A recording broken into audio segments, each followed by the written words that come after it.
Hello, insiders. I hope your real estate game is up a notch after our last program. I'm Raja, the founder of Thailand Real Estate Insiders. Today we have a very interesting class. It's about how to have a successful marriage with your outsourced hotel operator, from contract signing to launch. See, the pitfall many hotel developers encounter in regards to working with an outsourced hotel operator is first, they don't know what they have to deal with. In the assumption is they just need to sign a legal contract and that's it. Which sometimes that legal contract they don't even want to read. They just want to walk away and they think the rest will come by itself and take care of itself. And second, they don't know what to expect in regards to who has responsibility for what's the scope of job function, and so on and so forth. Like, what does the time schedule looks like, or how things are set up. That's why there's a lot of conversation going on about being conned by their hotel operators. Actually, I think what's missing is to manage expectation and be realistic. It's like a marriage. There's the honeymoon period where all the highs and all the haha happens. And then there's the give me more space period. It's the same thing. That's what would allow for what's possible to create a successful marriage you can have with your hotel operator.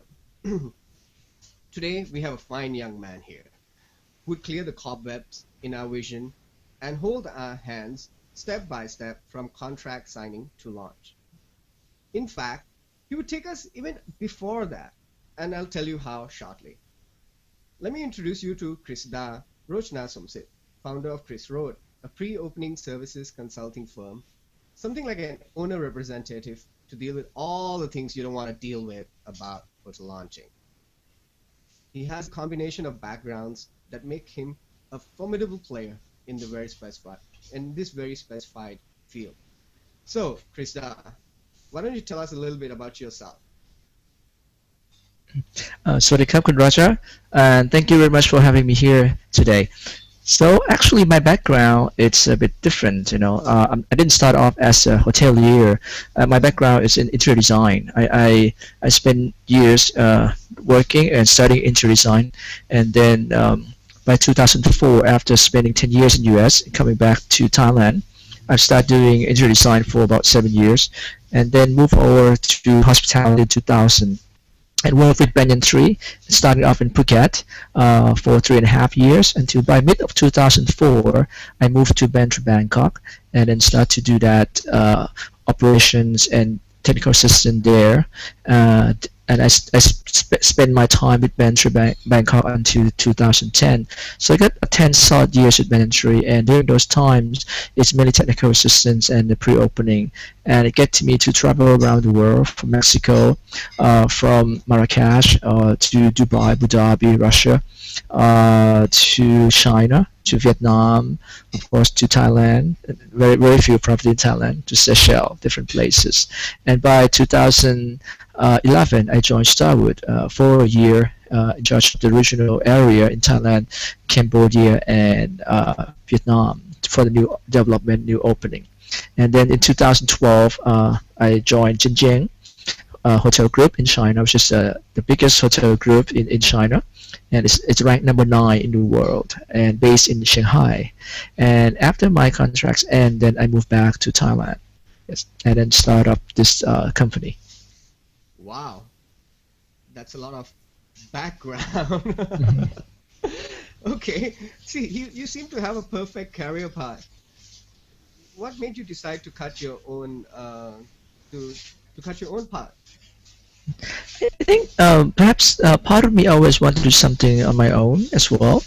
And I think being in a corporate office for many years, it's a bit, how to say, frustrated in some sense that you get the rules, regulation, you get to do this and that. You don't get to be told yourself. So when I returned, I thought I would like to find something a bit different, to do something that I always wanted to do. And when you work with some companies, you always think that there always be something that you want to do differently. Not necessarily better, but differently. So that's the reason why I want to try something on my own to set that difference on myself and then provide good service to my clients. step Hmm. by step each way, right? Right. Uh, where would I have to start? Okay. If you look at it step by step, definitely, if you haven't not signed with anybody yet, I would definitely ask you to look around. Okay, there is different type of hotel operators in the world. There's many hotels, and you first have to look at your location first, right? If you're in the city hotel, most definitely I would urge you to go with international hotel brand because they have a very strong marketing tools and marketing teams around the world that can help bring in the business. But if you're in the resort, maybe you don't need such a big brand to operate the resort because resort itself is run by the location. I mean, you don't have to be exactly in the spot as long as you're on the beach and you get a very fantastic view on the mountain. So that's how you can play a lot with resort. But in the city hotel, the competition is very strong. So definitely for a newcomer, I would urge to stick with the brand. And then in hotel world we call Big Five. There's a five big brands in the world. It's starting with Accor, Hilton, ISG, start with Marriott, right? And then these guys they're massive, they're huge. They can actually assist you with what you need. And once you get fixed on what kind of hotel you're looking for, you're probably looking for a boutique hotel, you're looking for a budget hotel, then you can look around. So the best way to shop around is to actually visit and stay at one of the hotel. Maybe in within Asia, maybe say like go to Singapore, go to Hong Kong, to Malaysia, right? To witness and then see. Even in Thailand, say you want to do IBIS, there's plenty of IBIS here in Thailand. You may want to check and see how it's go. And once you find what you like, then you can start negotiate and then see what's happened. You should have at least two to three um, choices for you to choose from because at the end of the day it's going to look you have to look at the fee that they charge you and the style that how they manage and it's a lot of chemistry as well but maybe you like this style but you don't like the chemistry with the team that you're working with there's a lot of things that going on but I think that the best place to start is actually to stay maybe one night or two nights at the place where you think you feel good about it to see if it really fits you. Yeah. Uh-huh. I just have the passion or the wish to create a hotel on my land, right? And Hmm. then I the first thing that we could do, you were telling me that day was we go and meet the owners of the property that has already taken that brand that we are considering and ask them the experience of Mm. of how it's like to use this brand, right? Right, right. Yeah. Now, when we do that, what value do we get, or what are the pros and cons of doing that? Okay, just want to rephrase your questions again because I couldn't hear you clearly. So basically, you're asking the value of as a new owner to check around with the existing owner to see what's pro and cons that they will get, right? Am I correct? Okay, Yeah. I'm sorry. So I misunderstood you the first time. Definitely. When you talk to someone experienced, just like when you want to do anything, right, and you want to get to talk to someone who has done it before, you definitely I don't see the con in it, but I see more of a pros because then you will get to see what you need to be aware of, what kind of things that you get yourself into. Maybe someone might say, "Oh, this is great, excellent, you should go for it," and the other one might say, "Oh, this is not very good," and you can judge it. Depends on the brand that each owners is involved to and how many years he or she has been involved with that particular brand. Some owners will be like serial entrepreneur, like the serial owner of the hotel, like for instance some big company, right, they own a few hotels and some maybe just own only one, so each of them will give you a different perspective, and it, again, depends on what they actually want to get out of that particular property as well. Okay, great. Now, how do I know what my property, like, what's the demand that would create a good mix in my property? Like, is it a boutique hotel? Is it three, four Mm. star, five star? Like, how do I know what to put on, what type of hotel to put on my property? Okay, I think basically you have to do market research, right? I think, and market research can be done outside of your own self, which means you can actually hire the company like HBS or Harvard. They can actually assist you, like you're paying them a certain amount of money, and they will actually do a study for you that, okay, for instance, you have the property, you have a land or a existing property, you want to turn it into a hotel. What in this location, what do you need to do, and who is going to be your competitors, and what kind of hotels supposed to be successful there in that particular location. And I urge you to get the third party consultant in terms of market study because it's not biased. I mean, if you get yourself to do it or you get someone you know, the person may try to tweak the number just to please you. And if you get the hotel to do it, the hotel might try to tweak the number to please the outcome of themselves, so to attract you more. So it's better to get a third party. I know it's going to be cost involvement, but in the long run, it's worth it. Yeah. Great. Now, when is your skill set start to like when do you start? When is your skill set when needed or required in this process? Okay.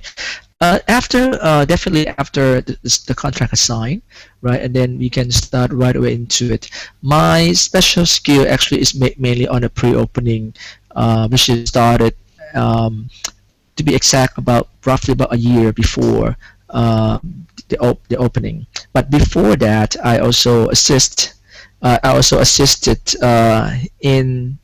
I also assisted in together with architecture. So I'd be like a middleman. I can also be owner representation in the sense that I can advise the owner what to do, because during the time from design until the construction until the handover of the property, there's different skill set put together. Uh, with my background in interior design, I can assist with the owner in terms of the design and liaising with architect and interior designer. But having said that, most hotel brand also have their own design guide and their own technical assistant team. So then that's where the architect designer have to actually discuss together with the brand's TA's team to make sure that everything go accordingly. Okay, let's take a real project that you consulted in, right? Yes. I'm going today, and I'll Okay. also give this timeline Hmm. to I'll also give this timeline as a PDF file down in this post itself. Okay. Okay, great. So let's start with okay. Now, Sure. and hotel owner has solicited your service, and then what happened?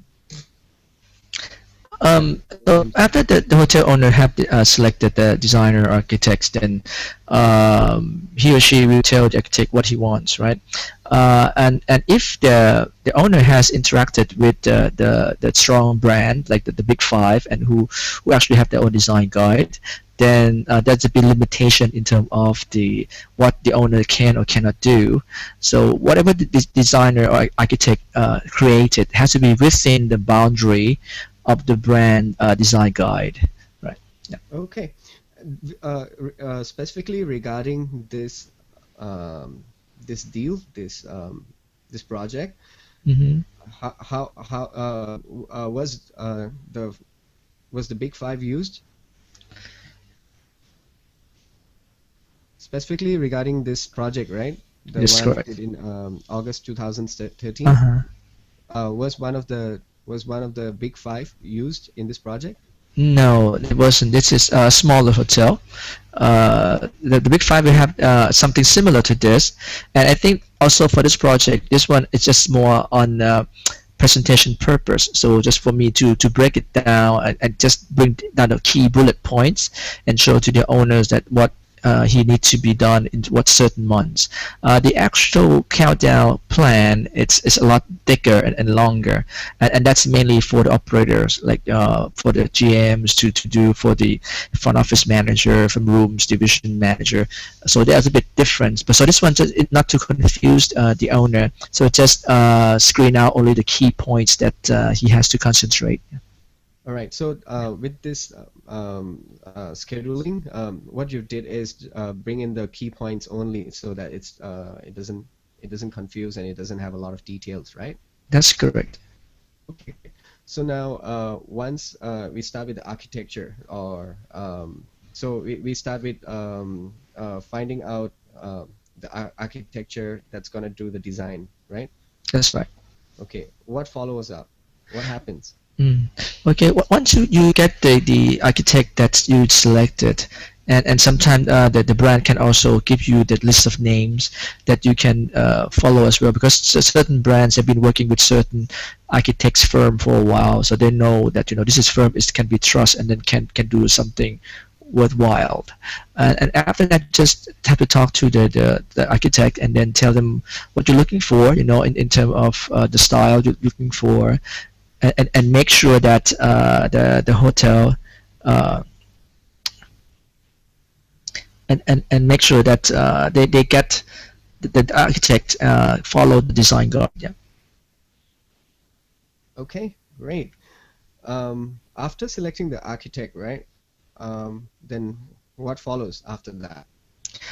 After that, then you need to get mechanical engineering people teams in, and then people who actually involved in engineering of your building, looking at the load capacity, the number of how much electricities you need to use, water system, engineering system, basic engineering system when you build a building. So it's the same as you're gonna build a condo or you build school or house. It's the same concept. You just bring in the consultant, to actually transfer whatever the architect has designed and being approved into a system that's supposed to be support that architect building.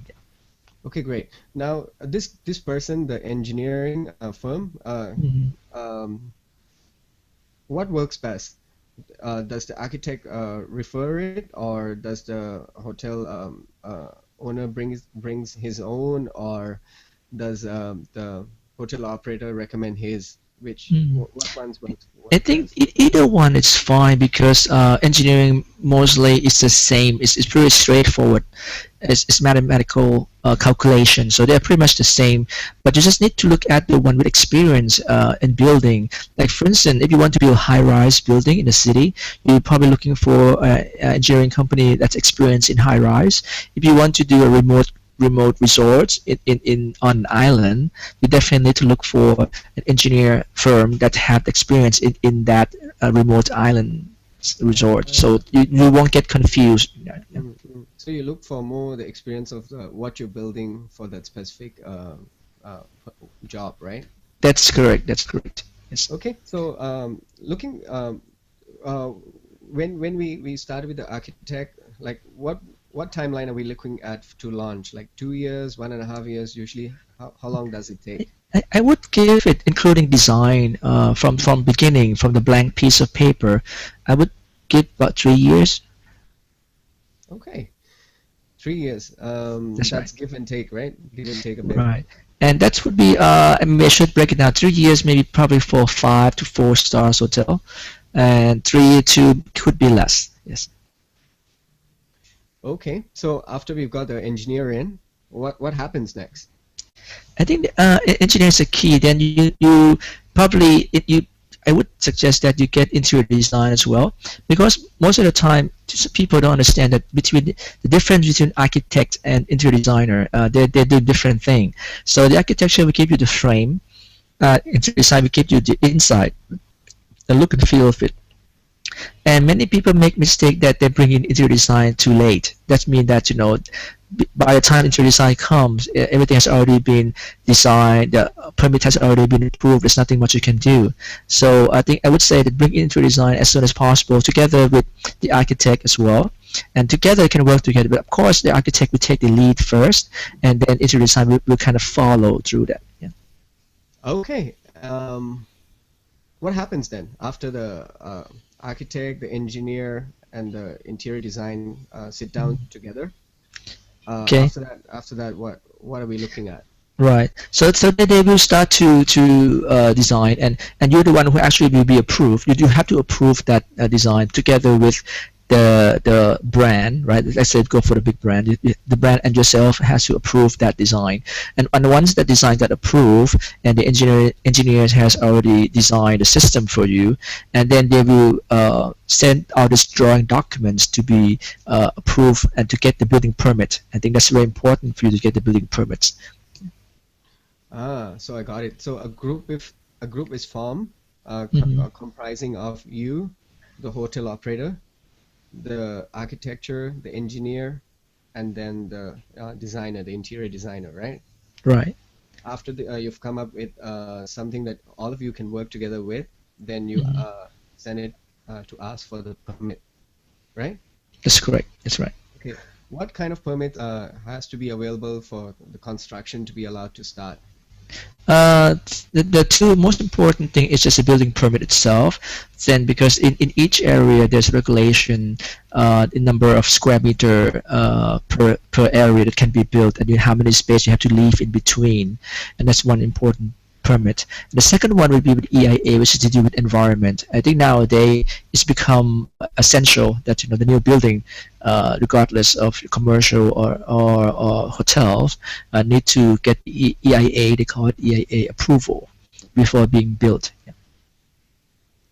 Okay. So once you send for the request of the permit, how long does it take to for it to like be approved or like countered back? Okay, that would be roughly about 4 weeks. Okay. And the 4 weeks, and how about the EIA? But the same, about roughly 4 weeks. Yes.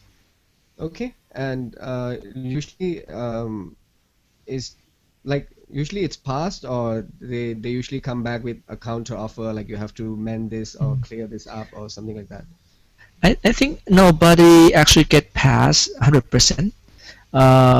Because then I was thinking about 85%. Most people we have to revise it again, and that is very important when you get an architect to that the person must be very familiar with the building code and the EAA requirement. So he or she can design something and it can tell you that what you want to do cannot be done. Like for instance, if you want to say do a rooftop restaurant, and for some particular reason, in that particular area it cannot be done because it impacts the environment, then the architect must be able to let you know that okay, what you want to do here is not possible, and then you can think of something else to work for. Yeah. All right. What happens after the permits are approved? Then you get the contractor. You look for big names in depends again. I shouldn't say big name. Sorry, I'm just looking for someone. It depends on the size of your hotel, and you can looking for some good contractor, which is not easy to find actually in Thailand. The good one are the big one, and they're only looking for big building. So you need to go by recommendation. So that the best recommendation that you should get is probably through the architect or through the owners. Actually, owner, this is where the owners comes in. The owner who who you have contact the networking with some owners here, and they'll be able to tell you who can you trust in terms of getting the job done properly. Okay, and you've also provided a cheat sheet of the firms that you have trusted and work with, right? That's correct. Okay, so then the construction starts. Uh, what happens when the construction starts, or like how do you go about during the time, and how long does it take? When the construction starts, pretty much the operations haven't started yet at all. So the first 2 years will be mainly design and construction, right? So during this time, the owner will probably have to look at other suppliers, like for instance, kitchen suppliers, laundry suppliers. Those are the people who you need to get into your hotel. For the city hotel, mainly, you probably don't need laundry because normally laundry in city hotel be outsourced, so you don't have to worry about that. And so you have to look at the kitchen equipment, which is a big piece of equipment that you have to put in the kitchens, and depends on how many kitchens you have there. And sometimes during this period, it's a good period where you can actually refine your concept. let's say if you don't work with the big five, right? Big five, we have the concept in terms of the food and beverage in terms of room service already. Let's say if you work with the smaller operators and they don't have such a concrete concept. So this is time that you can actually review it, think about it again. How do you want it to be? It's more like a soft skill set of what you want to service to the people during the opening and after the opening and operations period. Because nothing involved with operation per se at the moment, so you have more freer time to look at it. And the other thing that you could do also is start looking for GM, and I think general manager is the key to success of that particular hotel. Depends on there's many choices, and general manager can come from different background. Mostly we come from food and beverage because F&B. Then they come to rooms, and nowadays in city hotel it's become very popular that many owners require general manager who has sales marketing background. So which is we don't see it before in the last 10 years, but nowadays it's become very popular because of the strong competition here in the city. So that depends on what you're looking for. You want a local Thai? Are you looking for an expatriate? And that can be different in terms of experience, and let's come down to salaries and packages. What's gonna do. So that's have to do the time that you can actually talk to the brands and let's discuss with your consultant and see what you're looking for. Okay. Who makes the selection of the general manager? Is it the hotel operator or is it the hotel owner? Normally, in the contract, there's a clause that said that the GM must be co-approved between the brand and the owner, the operator and owner, basically. So of course you can waive this right, but I have never met any owner who waived this right at all.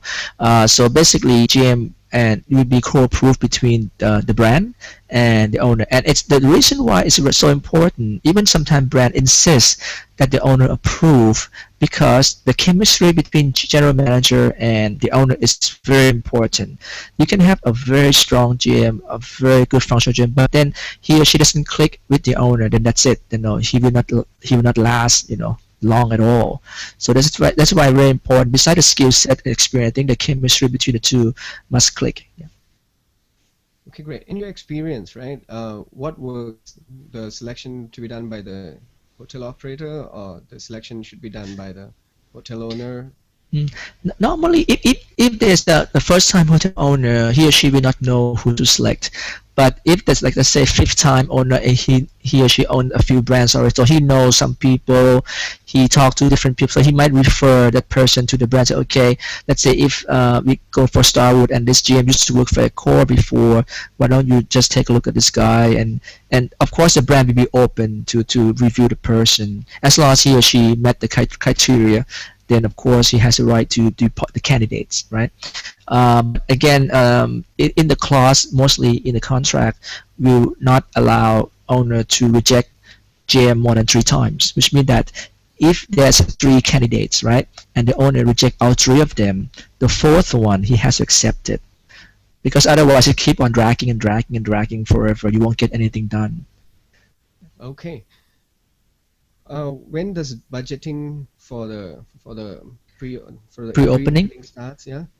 Okay, you have to start just before the last year of the opening, because there's a thing called pre-opening budget. We call it for short POB, and this is including many activities relating to operations before opening. So we're looking at manning, like how many people you're looking at, who are they, how much they cost, looking at marketing. That you have to be done during that time, looking at certain rental offices or pre-opening offices, or even in terms of dormitory. For instance, if you're not in the city but you're in a resort, you need to build a dormitory, but your dormitory is not yet ready, then you need to budget in certain rental for your staff who come in.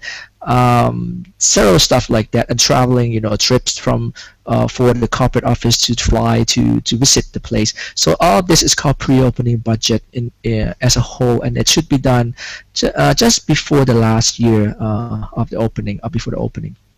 Okay, so you're saying that 1 year going into opening, you start your pre-opening budget, right? That is right. And that pre-opening budget includes marketing, manning, or wage or labor, right? That's And correct. then rental of the pre-opening of offices, and then the site visits, correct? That's correct. Okay. What happens after that? After that, then as an owner, you got to approve. You got to go through it. Got to take a look. But it can be difficult if you never run a hotel before. And the first time you see the pre-opening budget, you will just go blank because you have no idea, right? How to compare this to what is relative. Is it expensive? Is it cheap? Is it good enough or not good enough? So I think that's where you need to get a good consultant to help assist you, or you get to speak with your networking, your other owners who say, okay, how much did you pay last time? Okay, if it's 5 years ago, maybe okay. If it's like 5% more expensive, it's fine, no problem, because of the money issues. But it's important for you to understand, because when you look at it the first time, and not being a hotelier, you will not know that this amount of people. Let's say if the guy tell you 300 person for your hotel, is it too much? It sounds like a lot, right? 300 person for a hotel sounds like a lot, but in fact, if you run a 1,000 rooms hotel, it's not enough. So I mean, that's why you need to get somebody who knows, and then you can consult with a person, and then see is it good or bad. Yeah. And you have to Okay. prove it at the end. Normally, you will not approve the first time. They will always negotiate, always negotiate. I think this is what's happening in everyday's world. So you may negotiate like, okay, maybe can the GM come in like 10 months before, not 12 months. So that's a thing that can probably help you save certain amount of money. But for me, I wouldn't recommend for you to look at the money as a first thing. But I would like you to look at the pre-opening and look at the value and look at the reality of it, right? Because some owner really want to cut costs so badly, and they delay everything, everyone on board. So like the 3 months before, that's too late. There's nothing much you can do 3 months before opening. So of course you want to save money, but I wouldn't recommend that. That would be your priority when you look at approval, or approving or not approving of the budget. Many hotel owners see the pre-opening budget comes out of the blues, right? Like, hey, I don't know that this cost exists. Like, why is that so? Because I think pre-opening budget, it's hard to say how much it costs really. Like for instance, if you let's say if you do it in a city like Bangkok, right, it's easier. But if you go to some remote place, some new place, let's say if you in Pisanulok, or in other area that you don't have anything like this, it's just hard for the brand to give you how much it should be, right?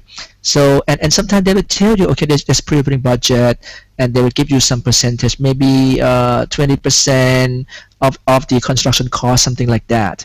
And but the number can never be concrete until you actually sees it. So I think that's a trick also, and I think that the brand also don't want to commit to that how much it's going to cost, because if they give the number, and at the end of the day that number is not reflecting reality, then they will be blamed, right? So that's why they want to keep more like percentage. So then that gives you a rough idea how much it will cost, but you will not know until someone actually put down paper and show you.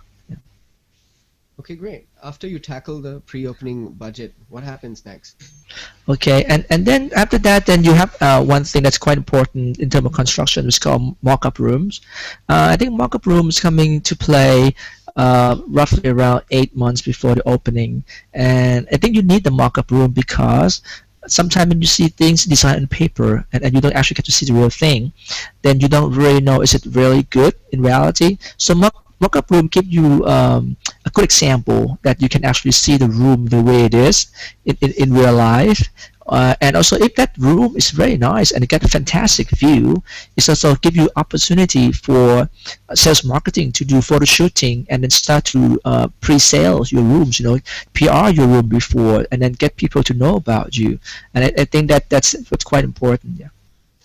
What's the impact if I, as a hotel owner, want to cut costs and did not create a mock-up room? Would there be an impact later on? Or? Could be. It's possible. I think I wouldn't recommend it, but in most owner, they have never actually said no to it, because anyway, let's say if you're gonna do mock-up room in the building itself, they're gonna build the room anyway, so might as well just do it before. So it doesn't have any impact financially. And I think the only reason the owner would say no to it is because he or she doesn't have a run to financial issue at that time. Because it doesn't cost a lot to do a mock-up at all. Okay, great. Krista, just hold on for a moment and take a break. I'll do a spot promotion from my sponsor, and this is the first Okay. time I'm going to do the spot promotion, so I'm a little bit nervous. And by the way, the sponsor is my own tailoring studio, Monte Hmm. Carlo Tailors, near Silom area in Bangkok, Thailand. Okay, Cap. We specialize in tailoring men's suits, shirts, and pants, bringing out the image you want to acquire for yourself and express it to others. Have you ever bought jewelry? How do you know it's real or fake? Or is it worth the value you paid for? Well, you usually don't know. Same thing about tailored suits. How do you know why one suit costs 5,000 baht and the other costs 15,000 baht? You wouldn't know, right? Let me be the expert you can trust in supporting you in selecting something that is worth the value you're paying for. I'll go anywhere in Bangkok to provide measurement services, fit and style consultation, and material selection, with no additional fee from the suits you ordered. Call me at 086-330-7228. I'll say that again. Call me at 086-330-7228. Monte Carlo Tailors, bring out your expression.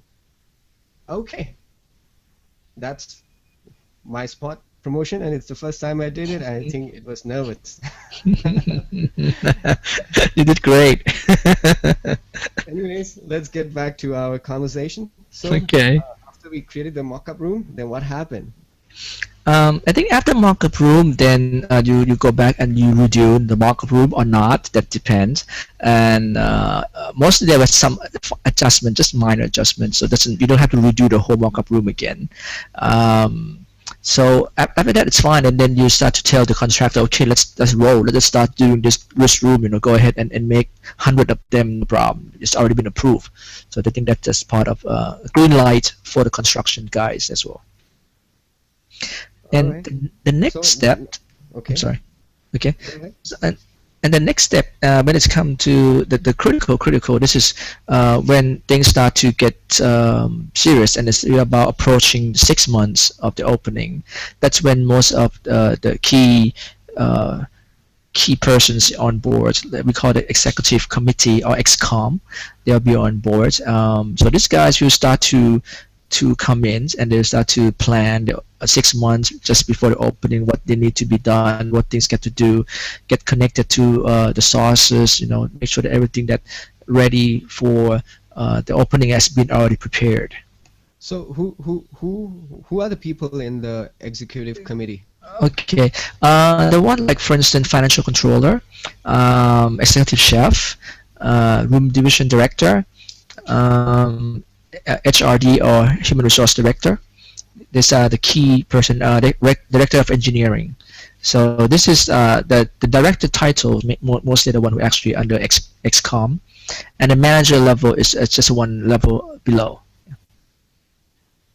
Who makes the selection of these directors? Okay, that's task.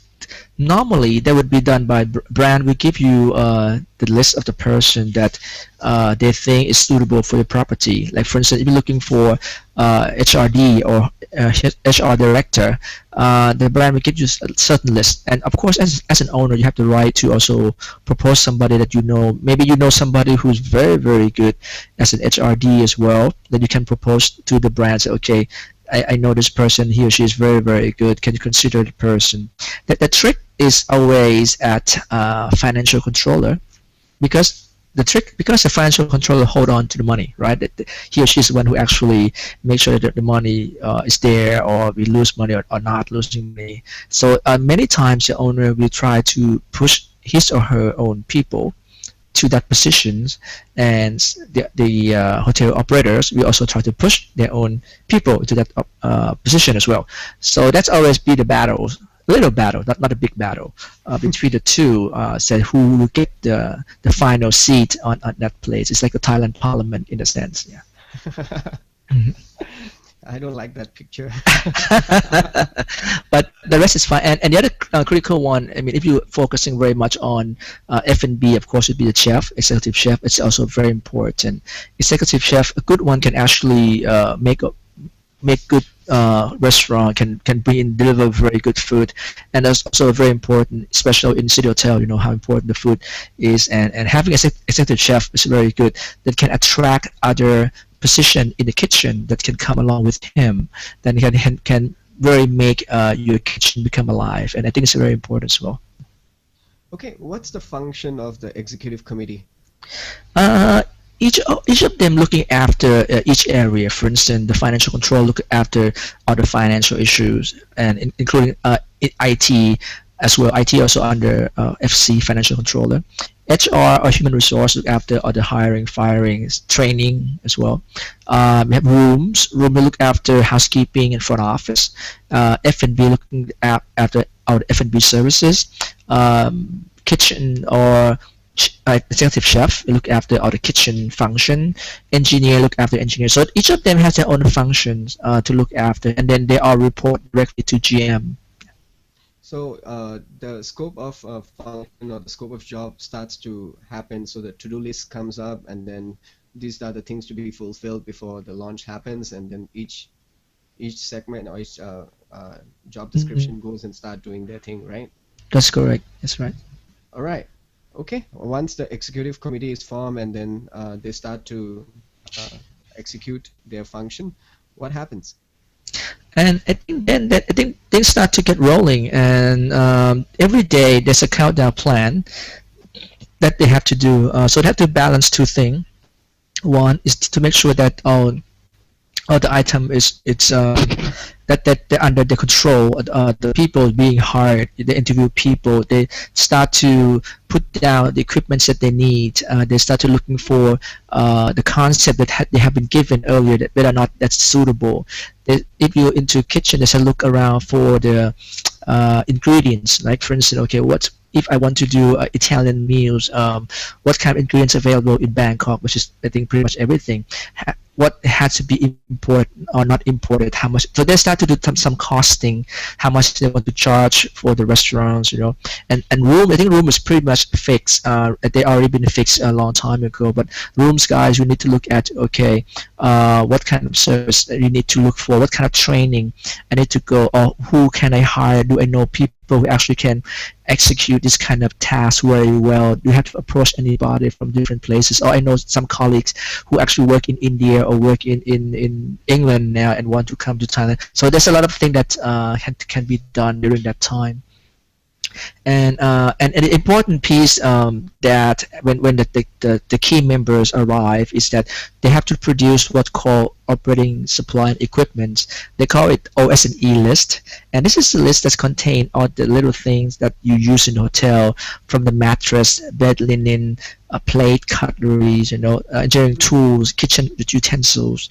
So this have to be like thousands of items in that list. They have to create it within, let's say, 2 months or less, so to get your approval, to get the owner approval before they actually purchased it. Yeah, I was coming to that. Like, Yeah. so you have all these purchases and procurements and services to procure. So Right. who does that?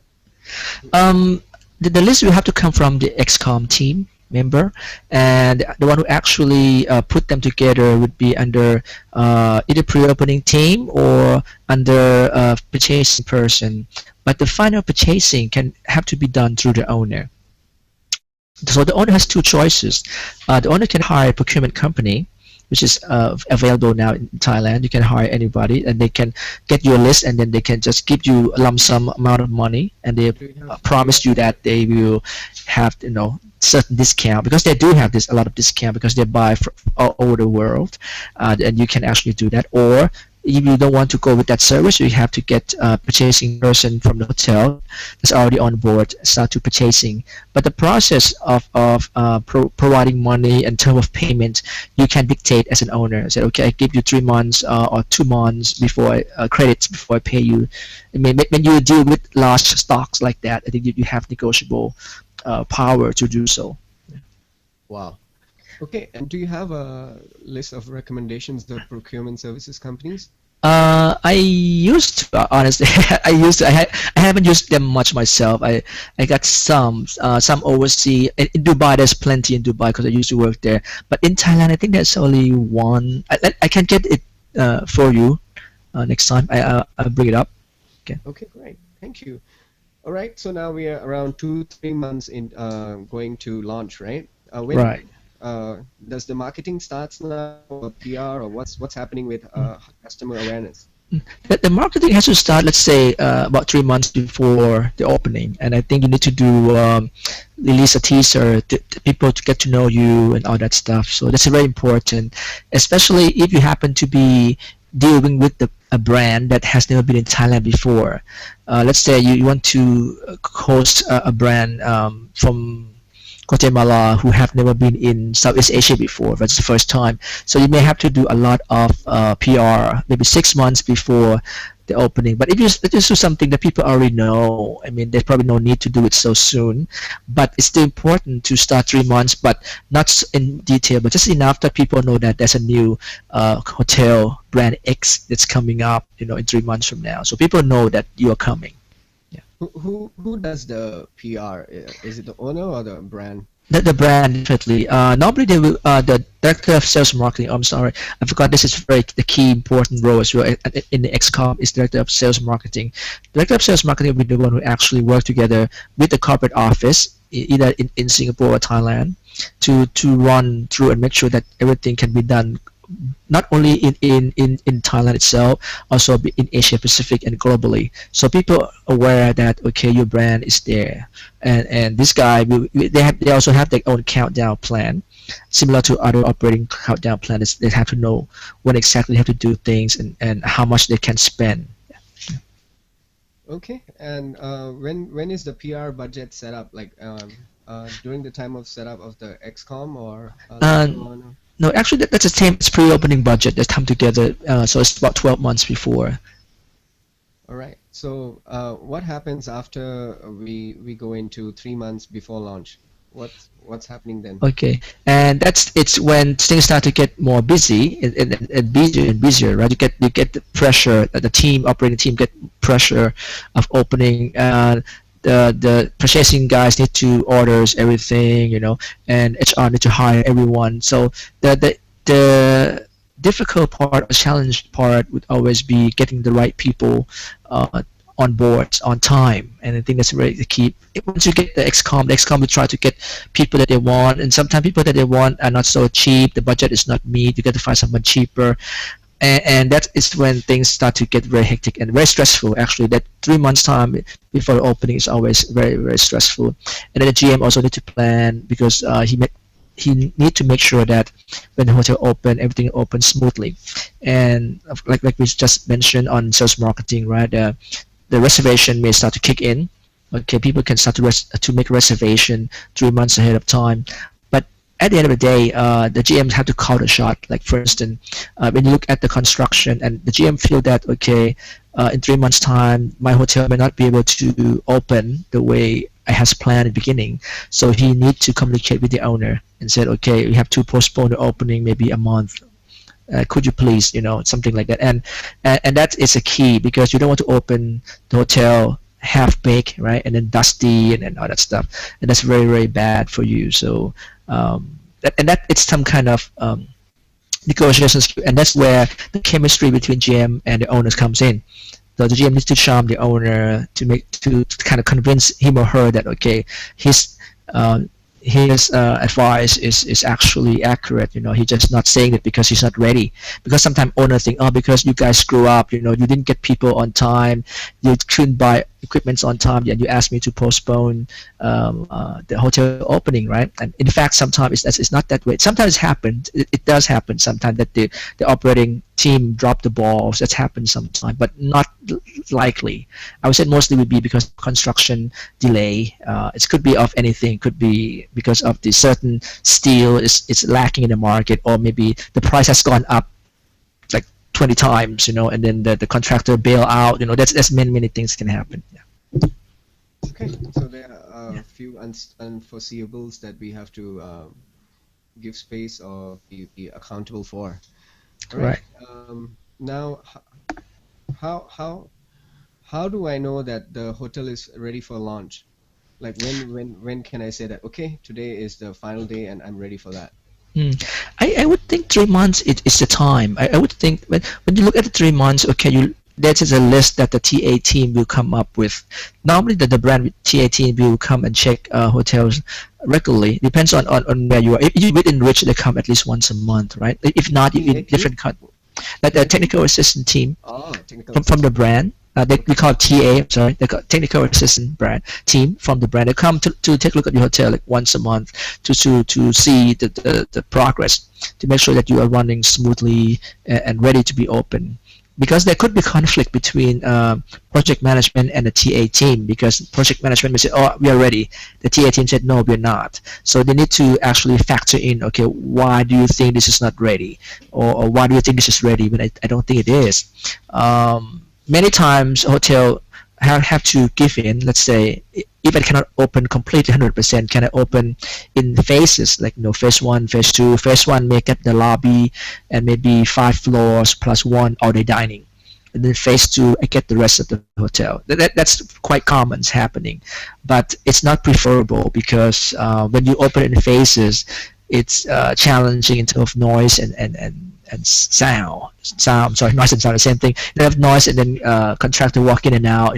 Even sometimes you have separate entrance. It's a challenge.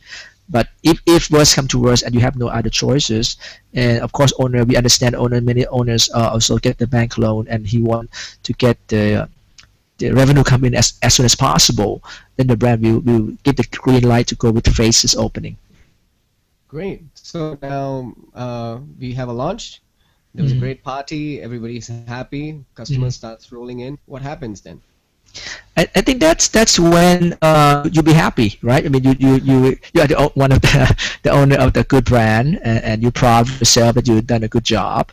And I think one thing that you need to do as an owner is just that once that's run well, right? Just keep on checking with the GM, have a good communication with GM, and you should do that even before anyway. And I think healthy relationship between owner and GMs go a very long way. Owners can sometimes be a great sales and marketing person. Owner can marketing his or her own hotel very well, and I think that's great. But the thing they have to be careful is not to interfere with the operators. I think that's a key. When it's too much. When it's good, and then but sometimes too good is become too much as well. So. Great. So you're saying that not to be too much not for the hotel owners not to be too much hands-on on the GM. It wouldn't give him space to work on his own, right? I would say yes. I would say yes because in Thailand we don't have this, but in China, actually the owner rep, because the owner have the owner rep, has an office right next to the GM office and attend every morning brief. So they watch the GM like a hawk, right, every day. So I don't think that's a healthy relationship, but it's a common practice in China, and make GM very very nervous, and it's become unhealthy politics within the department. So I think as an owner, you have the right to, of course, check the book balance. You have the right to say your opinion because everything that come down is all your money. The brand doesn't pay anything, right? It's all come down from your hard-earned money. But you need to balance how to have healthy relationship, like you rightly mentioned in the beginning, that you have to have a successful marriage between hotel and the owner. Great. What's the impact of like if you do it that way, like being a hawk on your GM day and night? Hmm. I think it's not healthy because the impact may not have directly on the GM, but the owner rep, being owner rep, of course, try to please the owner, right? So he has to establish his own power. Sometimes he's undermine the GM and create the side, like for instance, that's what, and not having one side uh, report directly to GM, and the other side Mm, ignore GM completely and report directly to owner rep. And when you have that situation, which happens quite commonly, not in Thailand but in other country, the team that's it's not going together, right? And it's become difficult for GM to lead. And at the end, you cannot really blame the GM if he or she cannot lead your hotel successfully, because you are part of it too. mm. So the in-house politics starts to happen, and then the blah blah blah comes in. That's right. That's right. That's the big thing. I mean, owner rep can do a lot of damage to hotel operations. Yeah. Okay, we are coming to the conclusion. Is there any particular advice you would like to give to the audience? I think to do a hotel business, I think it's wonderful. It's great. You know, you can see that tourism industry is growing year on year, even in Thailand. So it depends on what you're looking for and who you choose. I think it's important. Important part also to look at it financially as well, because I think you want to make sure that you have enough funding to fund that particular hotel, right? And that's one thing. And secondly, you have to look at brand, the one that suits you most, right? Let's say what you're looking for, who would make you feel like you're part of the team, you know, and you don't want to be on one side and they're on the other side always. That is not a healthy relationship. So it has to be together and we build things together. I think that's very important. I think so. This is two key. And the last one, of course, is always location because at the end of the day, hotel is a real estate kind of real estate. So if you're in a good location, you can demand more rates, right? Regardless of who you are, you can be no name and you can demand a lot of room rate because of the good location, and vice versa. Even though you have a very very strong brand, but you somewhere out there in left field somewhere, nobody will come to your hotel, and then you cannot charge the way that you wanted to. So location, of course, has to play a lot when you look at where to you want to invest your money. Yeah. Okay, great. Uh, as personally for yourself, is there someone you would like to see interviewed on Thailand Real Estate Insiders? And if so, why? Why is that person? Okay. I think we spoke briefly separately before on a co-working space, right? I think I'm not sure you already did that on a co-working space, and I think that is something happening now in Bangkok, especially in Thailand. I think Chiang Mai also started, and I think it's a new scene. And I'm also very interested in the startup, in the young entrepreneur. I think that's a scene that's coming in very very soon. And or you can also maybe interview contractor, the big contractor. I think it's very important too because nobody have ever interviewed them before. Great. Maybe they may give us Tell me some. tell me what would be a good topic to interview a contractor about? I think because nobody ever interviewed them really, right? I mean, we interview only the owner, the owner of that building, but nobody asked about contractor. You know, what have you gone through? What is the thing that you're looking for? What is the challenges you faced, right? Because I think it's important to know both sides of stories, right? Not to blame or anything, but to understand what other person go through, and then when especially when you become an owner and you want to invest certain thing and you want to hire a contractor, they may be able to give you some tips. You know what good contractor would be like. You know what you're looking for, this and that. So Kristal has also created a pre opening services summary right now, and I would also be adding it to the post later on. It's quite a comprehensive knowledge base. I invite you to read about it. Okay, and we are coming to the end now. Is there anything else you would like to say to the audience? um, just keep watching Mr. Raja. He's great and he bring up very interesting topics. And I think there'll be many more interesting people to come on the interview. Okay, and if you want to get in touch with Krista, I'm putting up his email and contacts now. That's his phone number, and that is his email address. Don't spam him. Don't give him calls that waste his time. He's willing to give you advice and suggestion. Value your time and his time. All right, that's it from me. Anything else from you? Nothing. Great. See you in the next session. Take care, Okay. insiders. Bye bye. Bye.